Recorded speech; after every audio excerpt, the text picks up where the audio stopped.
Sejam bem-vindos a mais um episódio do podcast Os Panenka, sétima temporada deste podcast do 78. O meu nome é João Blanco e ao longo do ano vou estar aqui com o Rodrigo Canhoto, com o João Gil e com o Miguel Rocha.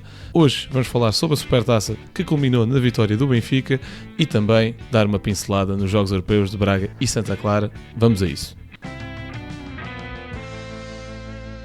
Onde é que se vê?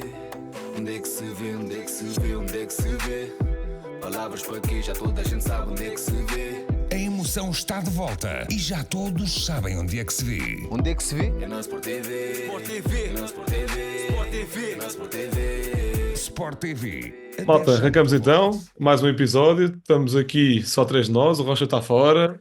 Net, é complicado, nós neste mês de agosto, como vocês sabem, todos os anos costumamos gravar online, que ainda não estamos todos juntos lá em Lisboa. Discutir Supertaça, Benfica ganhou. Espero que tenham gostado da nova intro também, deem feedback, achamos que está algo mais dinâmico e também dar sempre aquele shout-out também ao nosso parceiro e à Sport TV. Partimos também para mais uma época em parceria. Eles são uns porreiraços e que dão uma ótima ajuda aqui à malta e isso é sempre o porreiro. Portanto, Gil, vou começar por ti porque sinto que estás aí com o ego inchado.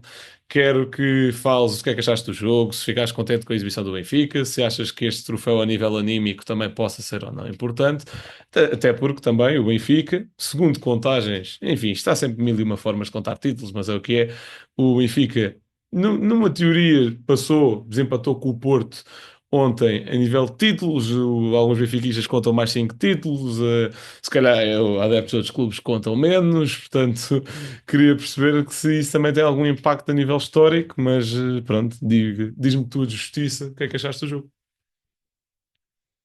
Olha, começando precisamente por aí, pela questão dos títulos, isso aí, contar títulos, tu também estás muito habituado a essa brincadeira e os sportinguistas também conhecem bem essa realidade. Para mim, pouca diferença faz, apesar de nos registros oficiais, e é por isso que nós nos temos de acabar por basear, é os registros oficiais que existem. O Benfica tem mais um título neste momento que o Futebol Clube do Porto, contando todos os títulos nacionais, naturalmente. Mas isso pouca relevância me traz, sinceramente.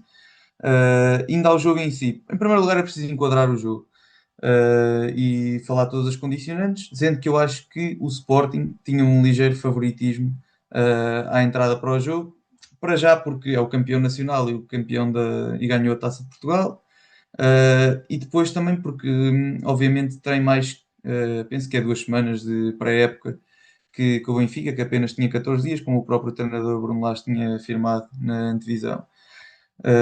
Portanto, o Benfica tinha bastante menos tempo. Tem vários reforços, nomeadamente no meio campo, na lateral direita, que necessitam de entrosamento. E se formos a reparar bem, a equipa titular que Rui Borges apresenta do lado do Sportingista é uma equipa já bastante rodada da época passada, com dinâmicas muito aperfeiçoada já, sem nenhum reforço, se não me engano. Portanto, uma equipa apenas com jogadores das épocas transatas, o que traz logo um aporte de dinâmica já conhecida e que poderia colocar em vantagem a equipa do Sporting. Já para não falar dos indícios físicos, também como sabemos, 2 semanas de pré-época fazem muita diferença em termos de indícios físicos. E é por estas razões todas que eu acho que o Sporting partia com um ligeiro favoritismo, sendo que sendo só um jogo, tudo pode acontecer e foi como se viu.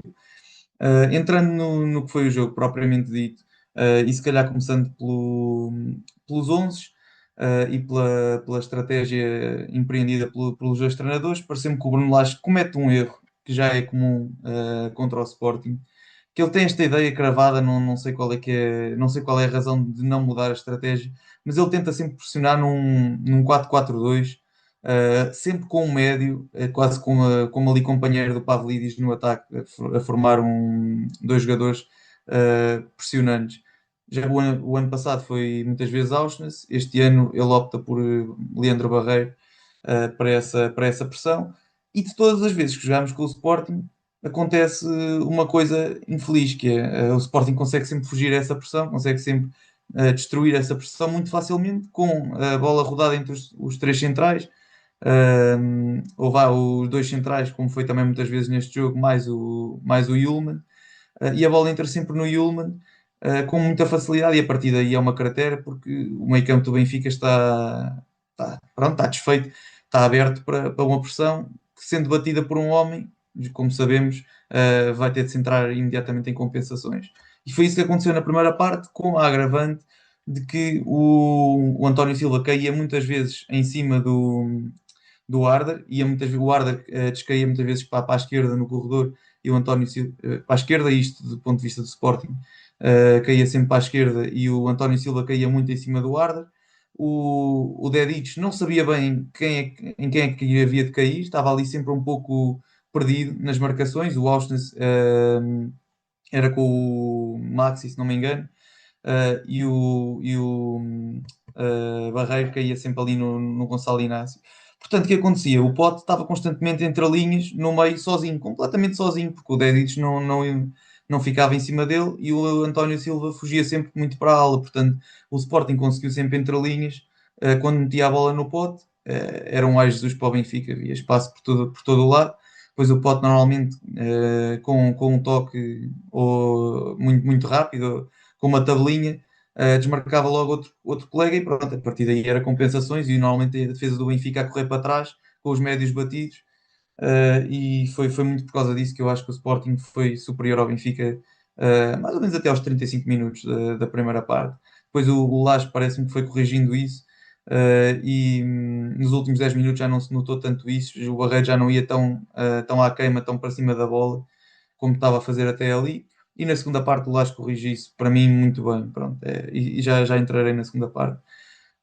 De resto, na primeira parte o Benfica até consegue entrar, talvez um pouco por cima, sem criar quase grandes oportunidades. O Sporting também não tem grandes oportunidades na primeira parte, tem o lance do gol anulado, que vamos convir, uma sorte para o Benfica, aquela linha.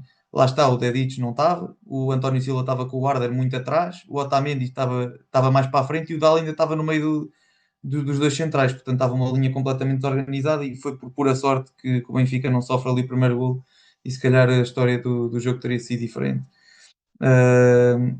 Primeira parte foi então isto, a segunda parte já foi bem diferente. Parece-me que o Lage corrigiu essa questão do Barreiro e do Pavlidis, e deixou de pressionar num 4-4-2 tão evidente. Parece-me que passou a resguardar mais o Barreiro. Ofensivamente, parece-me que os jogadores como o Pavlidis e o Richard Rios cresceram bastante na segunda parte.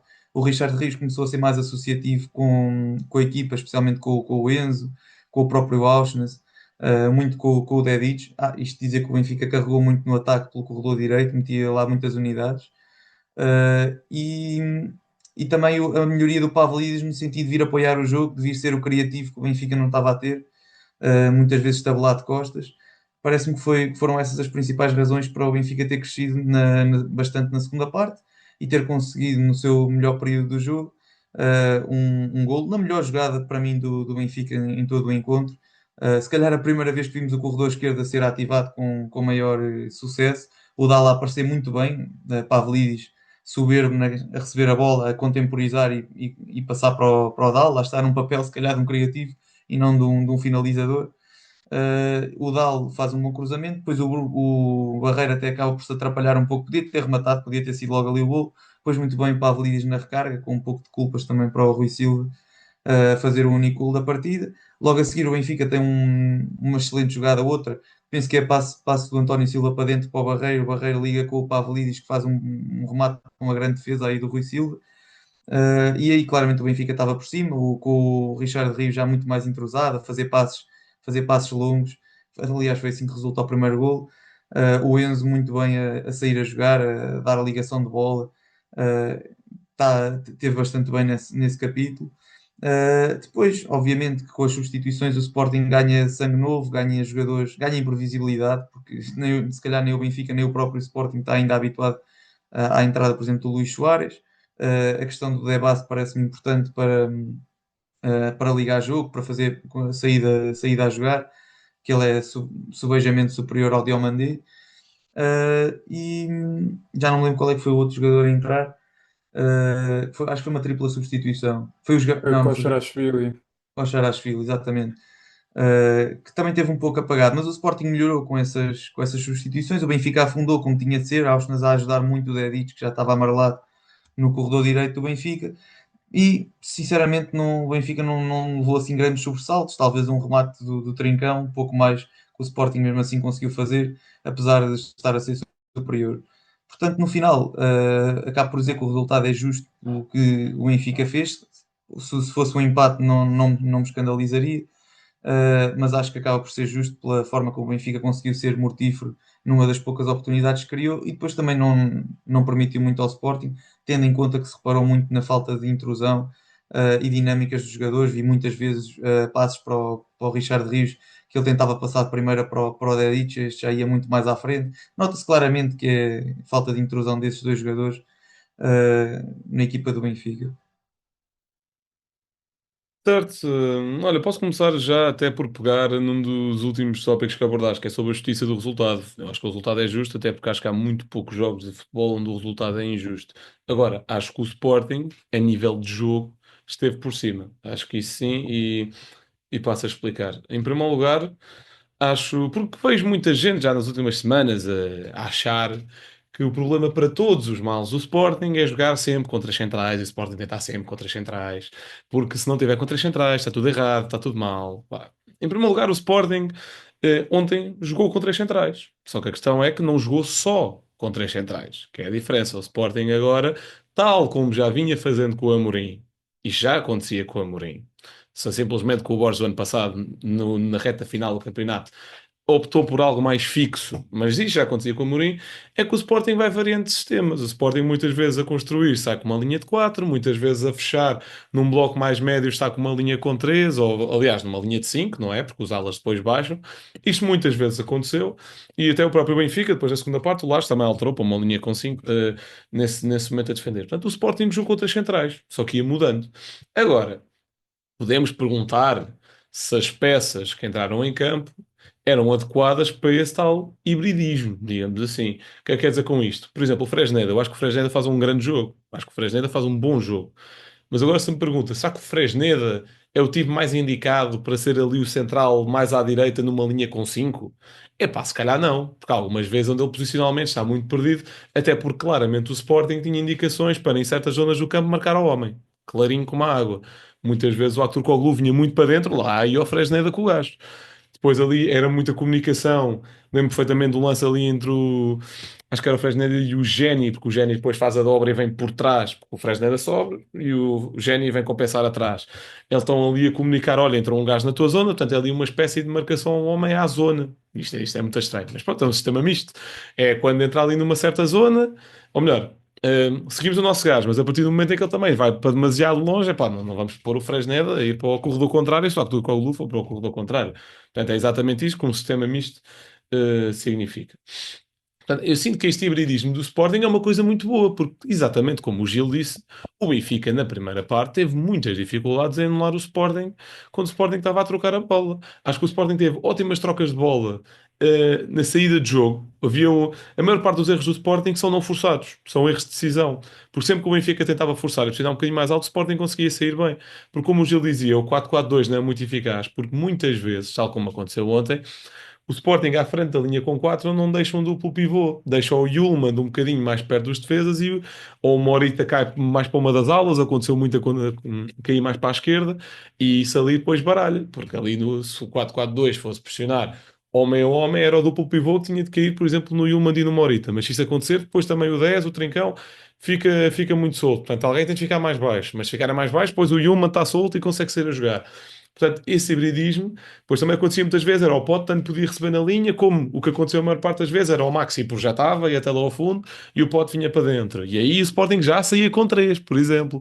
Portanto, o Sporting a sair as jogadas da baliza, saía com 4, toda a gente aberta, laterais abertos, o Maxi baixo, o Fresneda baixo, mas quando o Sporting já estava mais à frente, N vezes que aconteceu, o Maxi todo projetado, o Inácio à esquerda, e o Mandei ao meio e o Fresneda à direita. Aconteceu isto N vezes. Portanto, esta história do Sporting e os 3 centrais, pá, calma, o Sporting continua a jogar contra as centrais, ok? Em momentos.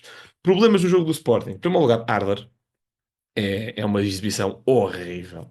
É uma exibição horrível, até porque, ou seja, nós podemos desculpar aqui, por exemplo, eu acho que o Richard Rios, por exemplo, não fez um jogo nada de especial, principalmente com bola, percebo que sem bola, lá está, por vir também com esse ritmo competitivo, traga uma intensidade muito diferente, e isso foi importante também em alguns momentos, mas acho que, por exemplo, o Richard Rios não fez um grande jogo com bola.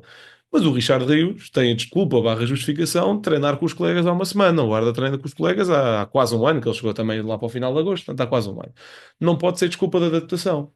O Arda, nem vou pegar nos problemas técnicos do Arda, porque isto não é uma coisa que se resolva assim, não é? Mas o Arda é N vezes que tenta receber uma bola e aquilo é tipo ricochete e a bola vai para a frente.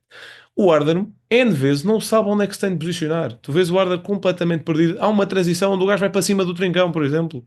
Não está a abrir espaço para ele, está a funilar, não é? Porque está a trazer mais jogadores do Benfica para ocupar ali aquela zona. Isto em transição, em ataque organizado, quando a bola estava numa das alas à procura de um cruzamento, ou estavam a tentar ligar por dentro, o Arda completamente perdido.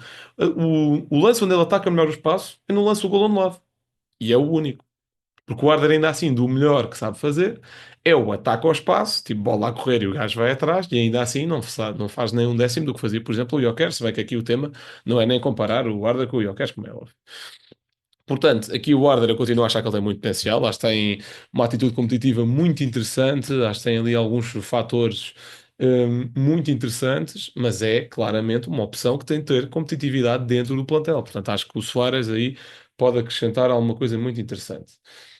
Mais coisas, bom ver o Pote mais solto. O Pote preocupou muito na pré-época, a nível físico parecia não estar lá, ficava muito frustrado facilmente. Isso continua a acontecer e o Pote já é menino e já está no Sporting anos suficientes para, quando as coisas não estão a correr bem, tem de manter a calma e dar a volta.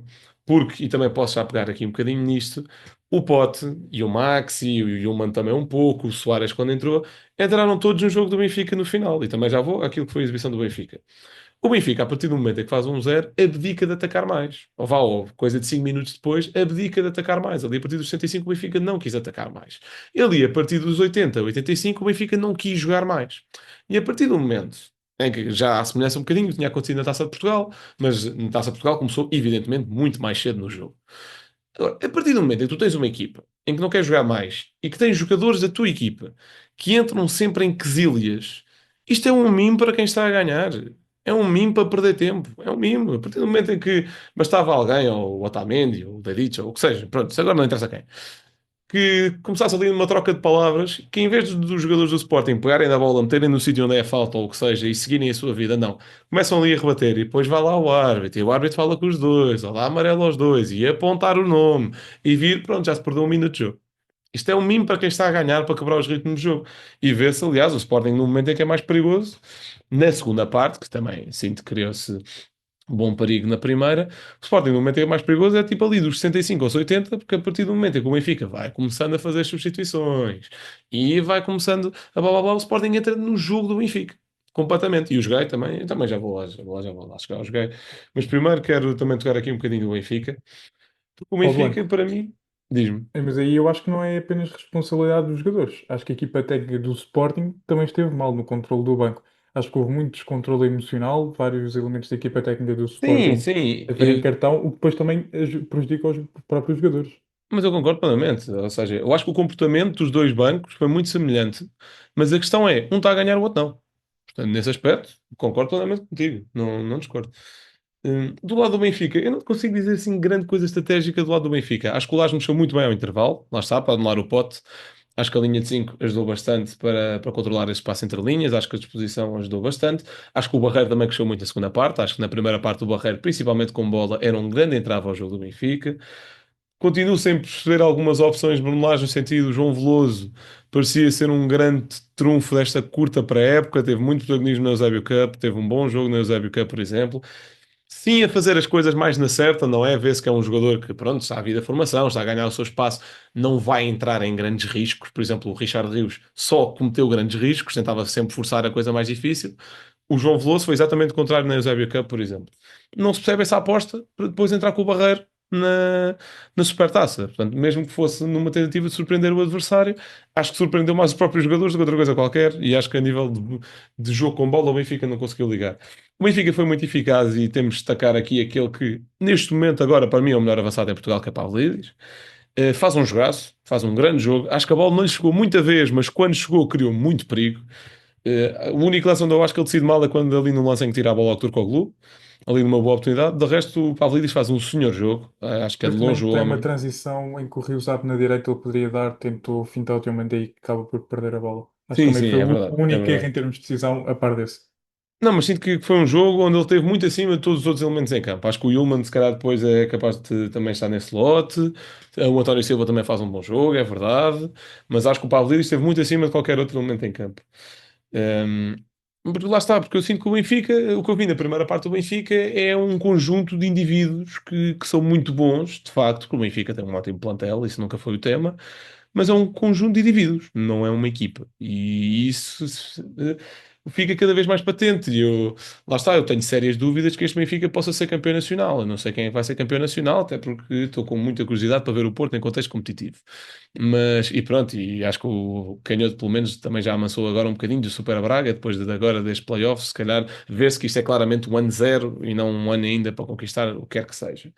Mas eu sinto muitas dificuldades, vejo com muitas dificuldades este Benfica a ser campeão, porque acho que é muito natural o Benfica dar-se muito bem nas competições a eliminar, porque mais uma vez o Lage costuma preparar muito bem esse tipo de jogos, e porque com este plantel tão profundo e com esse tipo de opções, jogadores também já têm alguma experiência desses palcos.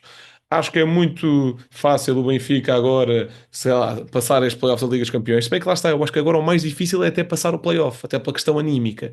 Eu acho que para mim é muito mais difícil passar o playoff do que passar depois da fase de liga. E acho que aí o Benfica acho que vai estar sempre muito tranquilo. Acho que nas taças também vai ter sempre boas exibições. Eu acho que nesse aspecto o Benfica só é eliminado numa das taças de forma precoce, caso apanhe um Sporting ou um Porto ou um Braga. E assim num jogo mais difícil. Acho que de resto o Benfica aí vai estar muito tranquilo. Num campeonato acho que é muito diferente, porque eu não vejo dinâmicas suficientes para uma equipa ser campeã. Ainda por cima, num campeonato com 34 jornadas, é preciso ter tudo muito bem trabalhado e ter tudo muito bem rotinado. Não sinto o Benfica a ver isso e não estamos a falar do treinador que entrou agora, estamos a falar do treinador que entrou em setembro.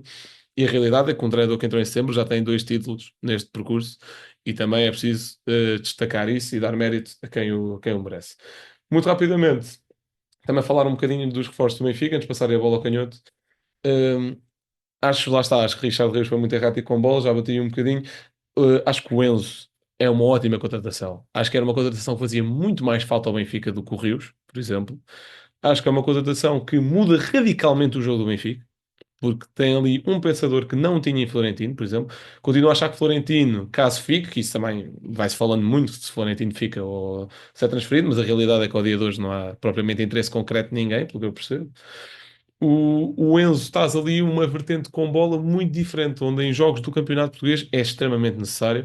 Acho que o Florentino vai continuar a ser muito útil em alguns jogos europeus, muito importantes, onde o Benfica entra ali num esquema de transições e que é preciso alguém para as matar. Sinto que o Enzo também pode vir a ter esse perfil, é verdade. O Enzo também tem uma capacidade física muito interessante, uma leitura de jogo muito interessante, mas sinto que o Florentino ainda assim é superior nesse capítulo. Jogo bom de Dedic também, acho que muito sólido.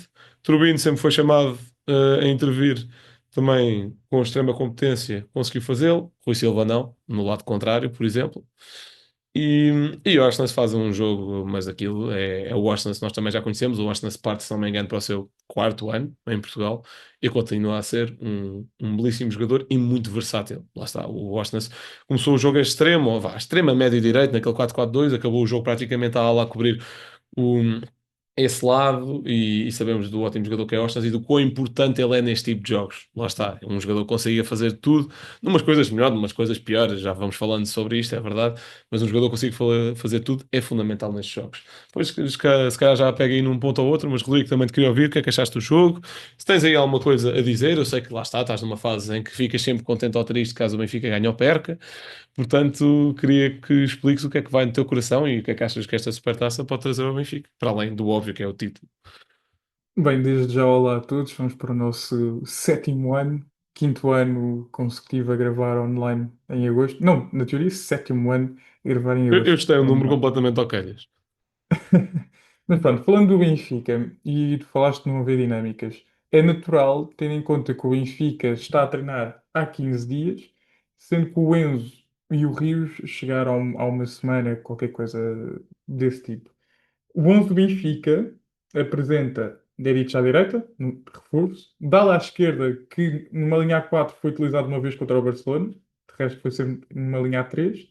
Enzo e Rios, meio campo completamente novo, que é talvez a área do campo mais importante no sistema do Bruno Lage. Auschwitz à direita, agora com médio pela direita, que também é novidade. E Barreiro também teve assim titularidade neste jogo. Por isso, A questão de não haver dinâmicas não me assustou propriamente.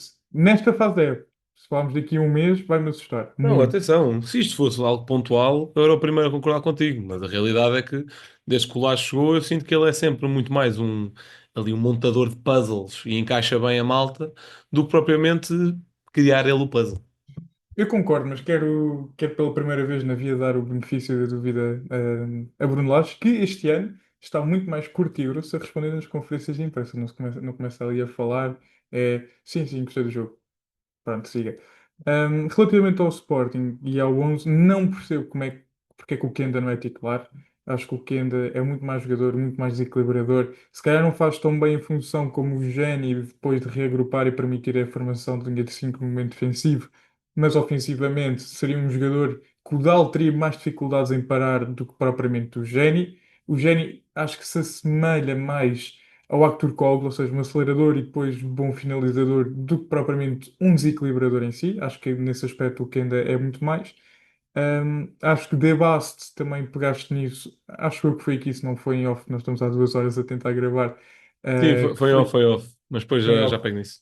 Acho que, como tu disseste, Debaste talvez o melhor jogador da pré-época do Sporting, que acho que faria muita falta e acho que poderia ter perfeitamente ter entrado ao intervalo para a posição de central para o Sporting ter melhor qualidade na saída, porque lembro de 2 ou 3 erros do Diomandé na primeira fase de construção.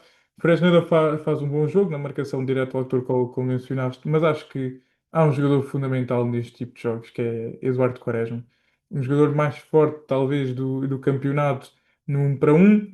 Com bola também criaria desequilíbrios que o Fresneda acaba por não conseguir criar, e por isso acho que seria fundamental. O Benfica ganha muito, e isso gostei de ver o Lage na conferência de imprensa a dar um mérito aos jogadores. O mérito é dos jogadores. Um, e só para termos uma noção, os médios do Benfica disputaram 48 duelos, venceram 30. É uma enormidade. Venceram uma enormidade de duelos. O Enzo foi o que ganhou menos, 7 em 13. O Barreiro ganhou 10 em 18. E o Richard ganhou 13 em 17. É uma dimensão física que também faltava muito ao Benfica. Vi o Benfica finalmente a não ter medo de fazer faltas. Há lance em que é para fazer. E por isso o Benfica ganha muito o jogo graças a estes jogadores. Enzo, Rios, no momento sem bola, Enzo com bola, Rios sem bola, e Barreiro na segunda parte faz para mim, uma segunda parte espetacular, até com bola, ele tem uma arrancada ali no corredor frente ao Maxi que eu achei onde é que ele se está a meter, nunca na vida vai apanhar aquela bola, acaba por ganhar e criar uma oportunidade de perigo para o Benfica. O Austin para mim o Washington vai ser treinador, espero que seja treinador do Benfica no futuro.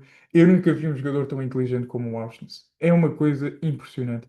A quantidade de vezes que ele fechou e fechava e a bola ia ter ao pé dele, pela leitura de jogo dele, foi uma coisa absurda.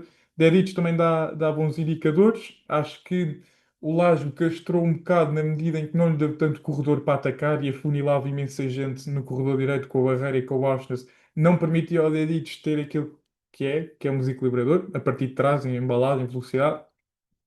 E depois António Silva, que mais uma vez faz um jogo muito bom, tem um ou outro erro com bola que poderiam ter custado caros, mas é um jogador muito bom que acho que tem de ter oportunidades. Acho que em jogos de campeonato, acho que o Tomás para mim terá sempre prioridade pela qualidade que tem com bola. É um central também muito mais rápido, o que faz falta jogando ao lado com o Otamendi, além com velocidade para apanhar os jogadores nas costas. Mas vamos ver, falta claramente aqui um desequilibrador. Não sei como é que o Lage vai montar isto com a chegada do Ivanovic, ou se ainda se vai buscar alguém. E não acredito minimamente na hipótese de Dybala ou Asensio, não acredito, acho completamente irrealista. Com o Ivanovic, usando o Pavlidis quase ali como um falso 9, acredito que possa criar dinâmicas interessantes. Acho que depois também esta profundidade de plantel que o Benfica tem vai permitir montar coisas diferentes, como também o Blanco tinha falado, seja na Champions, seja campeonato. Acho que, por exemplo, em campeonato dá para descansar um Austin e colocar um jogador mesmo desequilibrador, seja Sheldrop ou Prestiani. Dá para também trocar um Rios por um João Veloso. Por isso, o Benfica volta a ter mais uma vez o melhor plantel em Portugal. Volta a elevar muito o nível do plantel. Agora até mais equilibrado que o ano passado, porque neste momento tem um lateral direito que foi sempre uma peça que faltou ao longo de 2 anos, decresce muito na lateral esquerda, apesar de achar que o Dal tem qualidade, não é um Carreras. Mas tem um plantel equilibrado. Mas concordo com o Blanco. Acho que o Benfica não parte como favorito para a conquista do título. Em primeiro lugar, porque também começa a época mais tarde, não tem tempo assim para preparar a época. Vai ter já um jogo quarta-feira frente ao Nice importantíssimo para as contas, para a estabilidade financeira do clube. Um, e acho que. E aqui o Rui Borges diz uma coisa no final do jogo, que o Sporting foi superior e superior a todos os níveis. Discordo. Um Sporting com mais 15 dias de trabalho com o Benfica e que acabou a época mais cedo, mais tempo de férias, tinha de se ter apresentado num nível, para mim, muito superior, até nos índices físicos. Acho que o próprio Sporting também quebra muito no final do jogo. O Benfica, para mim, era naturalíssimo. Eu tinha falado com o Gil antes do jogo. Para mim, eu disse ao Gil várias vezes que aos 60 minutos do jogo o Benfica iria acabar, muito provavelmente. Foi mais ou menos o que aconteceu, baixar linhas, o Benfica não tinha capacidade para sair. Até vimos que o Enzo, que tinha vindo de uma paragem também de lesão, veio no final do jogo dizer que só conseguia 80 minutos e que se calhar 80 minutos também já foi um esforço. Mas depois, a nível de duelos, o Sporting ganhou muito poucos. Eu não estava à espera disto. O próprio Yulman ganhou menos duelos que os médios do Benfica. Acho que o jogador que ganhou mais duelos do Sporting, isto estou a dizer de cabeça, não tenho dados, foi o Maxi. O Maxi ganhou mesmo muitos duelos, várias recuperações de bola, mas não vi nada de especial do Sporting. Acho que aquilo a superioridade que o Sporting conseguiu na primeira parte, aí sim, muito superior ao Benfica, com as procuras entre linhas, com o Potet que ir para lá, dar o corredor ao Maxi, com o Trincão também a aparecer nas costas dos médios do Benfica. Uh, mas depois faltam dinâmicas e o Sporting tem talvez dois jogadores mais criativos do campeonato ou decisivos, Pote e Trincão. O Pote, cada vez que tinha espaço, quando era pressionado, não. O Dedic também foi várias vezes ao homem com ele. E quando o Dedic estava em cima dele, ele não conseguia fazer nada. Mas quando o Pote tinha espaço, consegue logo criar três ou quatro passos de morte perigosíssimos para o Sporting. Trincão é um gênio, é um jogador claramente acima do nível de Liga Portuguesa. E acho que se tivesse Giovanni Kenda pela direita, ainda ajudaria muito mais a equipa. Um, por isso, talvez o Sporting tenha sido um bocadinho superior, teve mais bola, não vi assim tantas oportunidades flagrantes para se dizer que foi um grande jogo. E deixo só mais aqui duas questões. Primeiro, toda a gente sabia que o Benfica tem dificuldades em criar oportunidades. O Benfica tem dificuldades em criar oportunidades, a não ser em transição. Ainda mais agora que não tem dinâmica. Não percebi porque é que o Sporting não montou um bloco um bocado mais baixo. Deixar o Benfica ter bola, mas o Benfica não saberia ter bola. O Benfica não sabia ter a bola. O Richard na primeira parte tem passos completamente absurdos para fora. Uh, Faltava, lá está, alguém com cérebro no meio campo do Benfica. Mas E acho que nesse aspecto o Sporting até se precaveu bem. eu Porque se não tu acho, porque reparar, tiveste porque se vários tu momentos reparares, o Benfica tinha claramente instruções para pressionar o mais alto possível. O Sporting não tinha. O Sporting nunca pressionou o Benfica a partir do quando momento em estava que sofres, empatado. tinhas. Enquanto estava empatado, exatamente, exatamente. O Sporting, a partir do momento que está 0-0, nesse período, o Sporting nunca pressiona a saída do Trubin exatamente para se não se expor Eu acho que houve transições. dois momentos. Eu acho que houve momentos. Houve momentos em que o Sporting pressionou alto, em alguns pontapés de baliza. Havia momentos em que claramente a Mas linha isso era estava, já quando estava quase estava no a meio campo. perder, e aí está no tudo por tudo, pronto. E o Soares também, quando entra, há ali um bocadinho o gatilho de pressão, não era? O Soares era sempre ele que estava a puxar a malta e via-se claramente, pronto, que ele também queria mostrar andamento, não é? Que quando ele queria pressionar, até ia ao central e depois o central passasse para trás e ao guarda-redes, e depois estava a dizer ao gajo olhar com o outro central, normalmente ao Trincão ou ao Kenda. Mas acho que, por acaso, nesse aspecto, acho que o Sporting que se protegeu bastante bem. Porque não são muitas as transições do Benfica. Sim, Não e estou a dizer, depois epá, durante o jogo vais ter sempre transições, não é? naturalmente. Mas Mas acho não, que acho que não uma foi coisa preocupante. que eu critico o Rui Borges é ele dizer que isto foi o melhor jogo que teve como treinador do Sporting. Acho que quando foi treinador do Vitória, o melhor jogo que teve frente ao Benfica foi na Luz, em que o Benfica ganha 1-0, mas claramente o Vitória foi superior. É um bocado assustador e revela um bocado aquilo que é ou não o trabalho do Rui Borges. Porque quando o teu melhor jogo, frente ao Benfica, continhas o jogador mais decisivo que passou em Portugal nos últimos 10 anos, Gyökeres, do teu lado, é um bocado assustador. E é verdade, o Benfica foi superior na Taça de Portugal, foi superior no Derby da Luz, e por isso eu coloco muitas reticências naquilo que poderá vir a ser o trabalho de Rui Borges ao longo deste ano.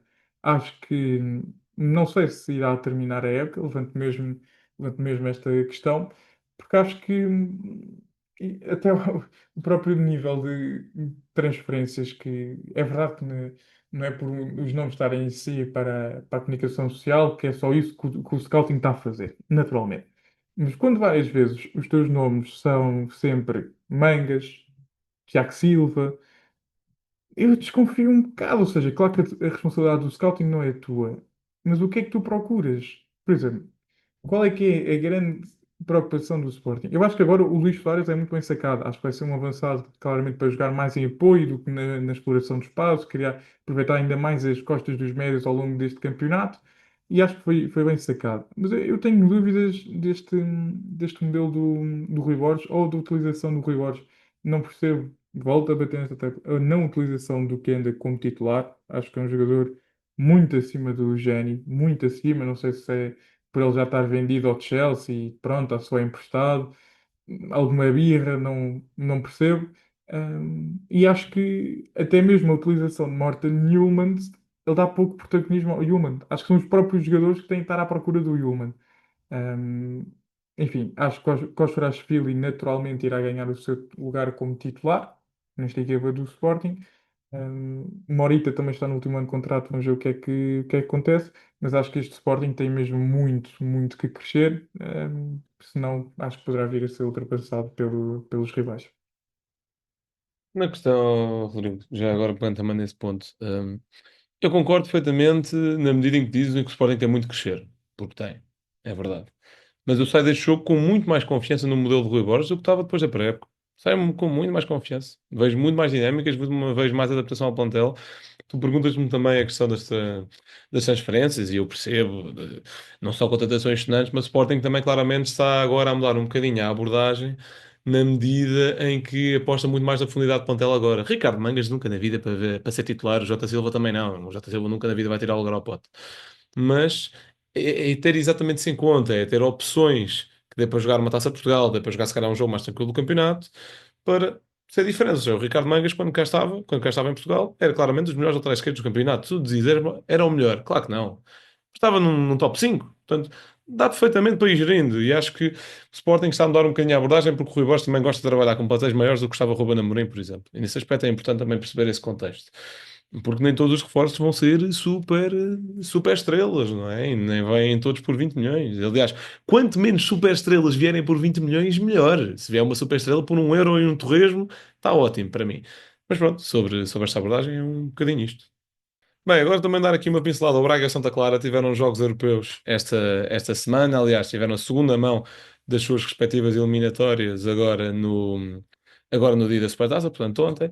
Começando pelo Braga, acho que é importante perceber que Carlos Vincent está a começar o seu trabalho, porque vejo aqui algumas coisas muito positivas e algumas ideias até bastante interessantes, e trazer para Portugal, isso é sempre, acho que positivo. Acho que potencia aqui um debate e uma discussão de ideias muito porreira dentro de campo. Mas também há aqui claramente erros, digamos que de principiante. O que é que eu quero dizer com isto? Houve um erro claro na primeira mão do jogo do Braga que se transferiu um bocadinho para o segundo jogo, se bem que de forma diferente, que é o Braga jogou para aí com uns 5 ou 6 médios à frente da linha defensiva. Aliás, eu muitas vezes, agora não me estou a lembrar de quem, não sei se foi o Gorbi, mas não tenho certeza. Mas ele até jogou com um médio a lateral direito ou ala É o direito na Vítor primeira mão. Carvalho, O Vítor Carvalho, exatamente, da mas primeira jogou mão. outra vez. Jogou outra vez. Boa. Portanto, vê-se aqui uma grande preocupação com o jogo interior, e aí o Braga é muito forte, ou seja, o Braga consegue trocar muitas vezes a bola no jogo interior. Também se nota aqui uma preocupação defensiva, porque quanto mais gente tu metes pelo meio, se perdes a bola, muito mais fácil controlar o corredor central e muito mais fácil para abafar logo essa reação à perda. De facto, o Braga teve muito bem trabalhado. Mas não havia largura no jogo do Braga, não havia profundidade no jogo do Braga e não havia desequilíbrio nenhum no jogo do Braga. Por exemplo, na primeira mão, o Roger não foi titular. Acho que ainda por estar ainda algo debilitado de lesão. Nesta já foi titular, mas quem sai do 11 é Fernando Navarro. Portanto, não foi. Aqui, evidentemente, eu sinto que Fran Navarro ainda é um elemento algo estranho àquilo que é a forma de jogar do Braga, mas, por exemplo, há aqui peças que podem ser montadas de outra forma. Eu poria, por exemplo, o Ricardo Horta muito mais a partir da ala. O Ricardo Horta não é todo um desequilibrador, por exemplo, acho que é muito mais um finalizador, mas é um jogador que também pode acrescentar muito a partir da ala e vir para dentro. E a criar ali uma superioridade no meio que outros jogadores que calhar não queriam. E acho que era muito importante nesse sentido, tal como o Roger. O Roger é um jogador que tem de partir da ala para vir para dentro. Hum, Acho que o Paulo Vitor vai ser um jogador que vai acrescentar muito a esta forma de jogar do Vincent, mas aqui o Braga teve claramente alguns erros de não conhecimento total ainda do plantel, diria eu, pelo menos para já. Hum, Santa Clara vi só um nadinha da primeira mão, nem vi nada da segunda, sei que deram a volta, sei que ganharam. O que me espantou do Santa Clara foi muita maturidade em impor-se no jogo. O que é que eu quero dizer com isto? O Braga não se conseguiu impor tudo no jogo na primeira mão, de todo, era uma equipa muito física, o Braga muitas vezes entrou nessa ratoeira de lá está, como tinha muita gente por dentro, não dava para circular a bola, entrava nos duelos físicos, entrava nessas picardias onde claramente que perdia. O Santa Clara não. O Santa Clara foi muito dominador no jogo fora. Só que foi muito perdulário também. Falhou muitas oportunidades e acaba por sofrer aquele gol. Consegue dar a volta em casa, o que é ótimo.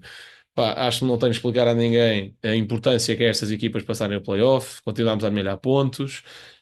É muito chato, só cá em Portugal, num país com a qualidade que nós temos, com a qualidade dos treinadores que nós temos, eh, continuarmos constantemente a ir às competições europeias e só temos uma equipa garantida na Liga dos Campeões, por exemplo. O ano passado daí a Atalanta, acho que foi a Atalanta, safou o Benfica. Este ano não houve essa sorte e, portanto, neste momento só temos uma equipa garantida na Liga dos Campeões e isso é muito preocupante. E lá está. E não é só na Liga dos Campeões, portanto, temos só 5 equipas a poder jogar futebol europeu quando podíamos ter 6 e ainda há 2 ou 3 anos tínhamos 6 porque lá está, nós temos este problema onde a centralização de direitos televisivos, por exemplo, ia ajudar muito, que é esta, nós temos aqui um grande desfasar entre a competitividade dos clubes em Portugal. Há três que conseguem ser competitivos, depois há ali dois ou três, vá, depois esse terceiro vai variando, umas vezes o Santa Clara, outras vezes o Famalicão, outras vezes o Moreirense, etc. Depois há ali dois sempre mais fixos e um terceiro que consegue ir ali disputando e fazendo algumas gracinhas, e depois o resto, se alguma vez aparece na Europa, esqueçam isso. E isso não pode acontecer. Portugal perde muito é não fazendo pontos, não é na Liga dos Campeões, porque isso normalmente, olha, o Benfica tem feito ótimas exibições nesse capítulo, por exemplo. Portugal perde é muito por chegar à Liga Conferência, por chegar à Liga Europa e não conseguir fazer muitos pontos. O Vitória, o ano passado, foi a exceção à regra, mas, por exemplo, o Porto e o Braga fizeram campanhas na Liga Europa que não foram de todo condizentes com a sua qualidade e com aquilo que também devia ser um bocadinho a sua responsabilidade. Portanto, fico muito contente também com essas passagens. Não sei se algum de vocês quer dar aqui alguma pincelada em algum destes jogos. Sim, pronto, o Carlos Vicente sabia-se que ia ser claramente a escola Guardiola, né, os anos que trabalhou com o treinador catalão. Acho que um jogador muito interessante este ano para ver do Braga é o Dorsales, que eles contrataram ao Norland por 12 milhões de euros. Acho que é um médio Também gostei muito muito do capaz. lateral, Sim, do lateral esquerdo. ele tem um nome muito complicado, que é Lagerbielke, qualquer coisa assim, sueco, que, que vai funcionar muitas vezes, com certeza, como terceiro central. 1,93 m, destro. Acho que também é bom o Niakate ter alguém assim bom defensivamente do seu lado. Não percebo porque é que o RMB. É verdade que às vezes é um jogo muito verde, mas acho que tem muito mais potencial que o Niakate, continua a ser titular. Mas depois acho que o Braga, tendo em conta o plantel que tem, consegue depois também mudar muito a maneira de jogar. Porquê?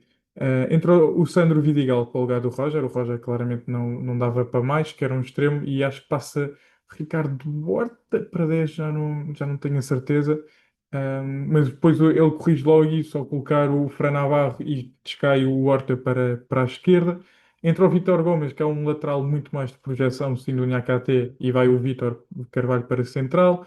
Raimbi entra para o lugar do Paulo Oliveira. E o Lelo depois entra para o lugar de Vítor Carvalho e passa o Lazer Bielk para central e fica o Lelo a fazer o corredor todo. Acho E que é o acho melhor que interveniente futebolístico no país cujo nome começa com Laje. concordo. E portanto, acho que o Vicente tem aqui muito material para modificar a equipa, também se adaptar um bocado aos adversários. Acho que é uma equipa que vai dar muita luta.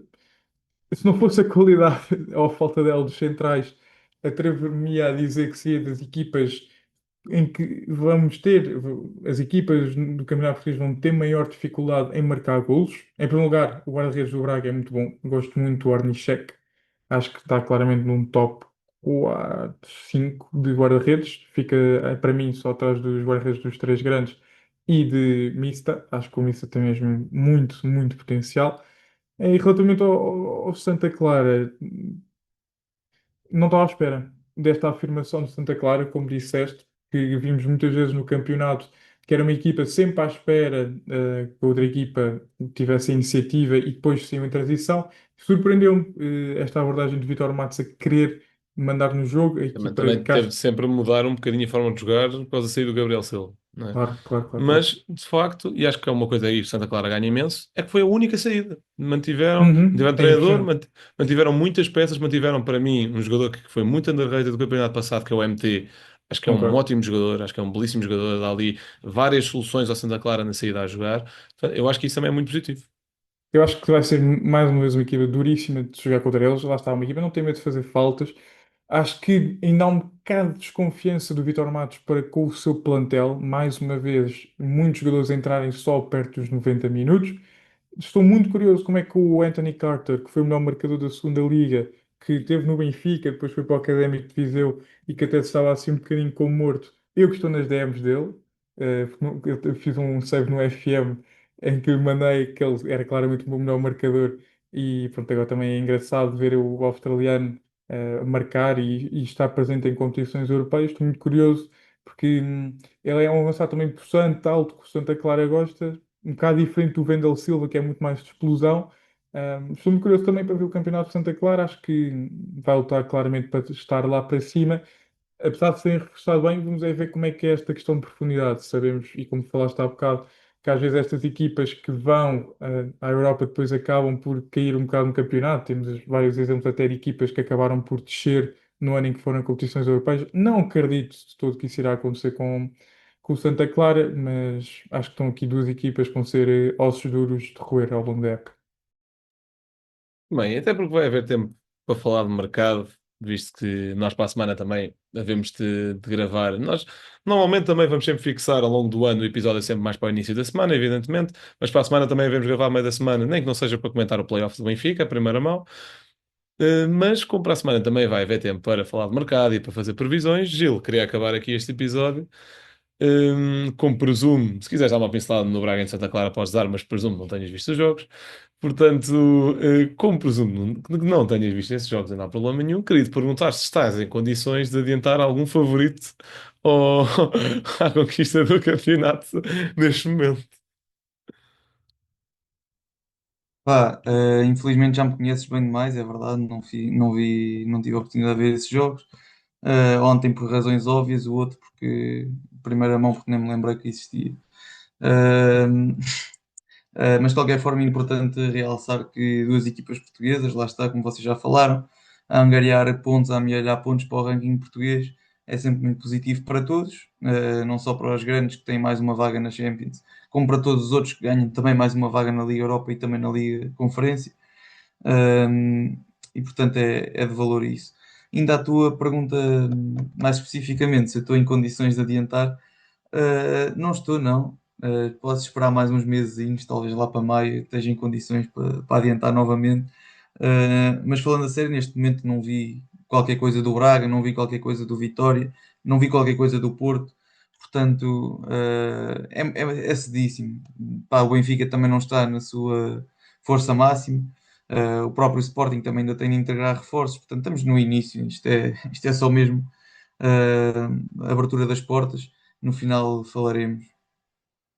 Certíssimo. Então passamos aqui para as rubricas. Eu trago aqui um facto que é muito importante realçar, e acho que muitas vezes a malta esquece, muitas vezes até mais sportinguistas do que outras pessoas, mas acho que às vezes vocês também se esquecem, que é Rui Borges ontem sofreu a primeira derrota em provas nacionais ao serviço do Sporting no tempo regulamentar, porque evidentemente tinha perdido, por exemplo, ao Benfica em penaltis e Taça da Liga, ao seu 26º jogo. Portanto, ao 26º jogo, para competições nacionais, chega a primeira derrota contra um rival até.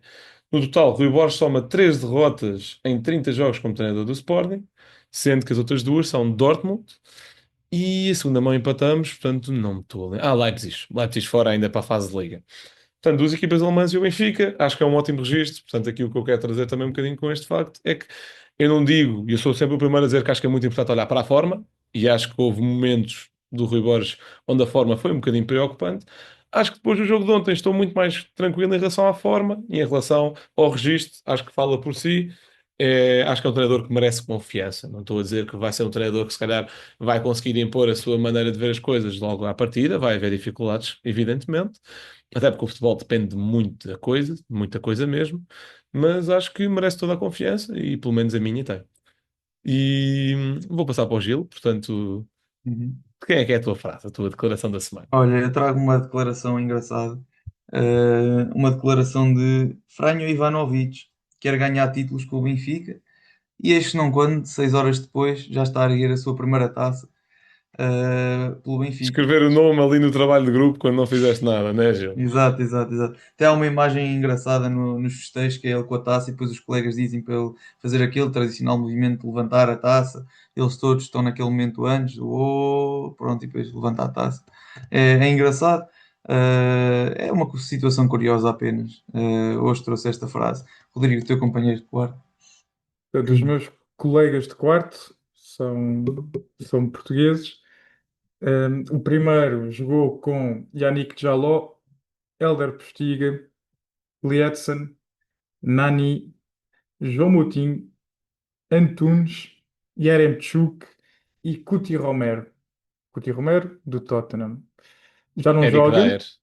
Não, portanto agora Ah, estás congelado. Portanto, ele jogou no.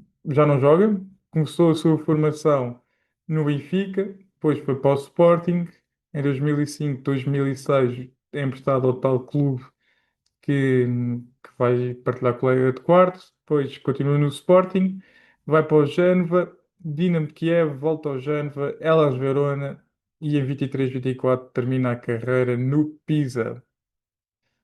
Gil, 5 segundos não passa para o Blanco. Deixa eu dizer que eu não faço ideia. nosso querido Miguel Veloso, É verdade, filho Não, de António ia não Veloso, que chegava lá. na época de 2005-2006 jogou no António Olivais Veloso, de que mora no Barreiro. que mora no Barreiro, que em 2005-2006 jogou no Olivais e Moscavide. E aqui, como sabem, eu e o Blanco fazemos parte de um clube que se chama Palmense e o treinador dos séniores jogava lá como defesa, Eduardo Simões, mas não é esse que eu trago naturalmente, porque quase ninguém conhece. Falo de Marinho e de Carlos Saleiro, que nesse ano também estavam emprestados ao Olivais e Moscavide, e por isso passa ali pelas terras de Moscavide Miguel Veloso, que também podia ser esta que jogou com Cuti Romero no Génova e com Yaremchuk no Dinamo de Kiev. Portanto, trouxe três colegas de quarto hoje. Isto é uma camarata. É festa. Bem, malta, muito obrigado por terem ouvido este primeiro episódio. Lá está, deem feedback sobre a intro, para nós é importante. E deem feedback também sobre o episódio. Escrevam já quem é que acham que vai ser campeão.